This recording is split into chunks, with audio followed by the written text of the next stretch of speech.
So this is how you can get your GitHub profile link. Hey everyone, welcome to our guide for GitHub. Today you will learn how to see your profile link and maybe share it to your friends.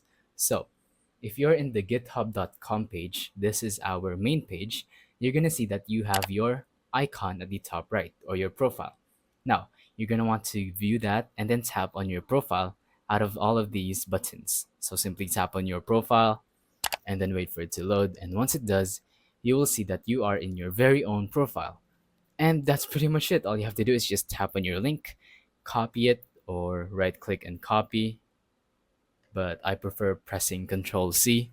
And once you're done, you can just go ahead and send it to your friends. And here's to show that it actually works. Just paste it, and you will be met with your profile. So, yeah, that's pretty much it. All you have to do is just tap on this icon and then tap on your profile and then just copy the link and then send it to your friends so that they can view your profile link. And that's pretty much it. Thank you for watching. Don't forget to leave a like, subscribe, and let us know in the comments if the tutorial worked or if you have any questions.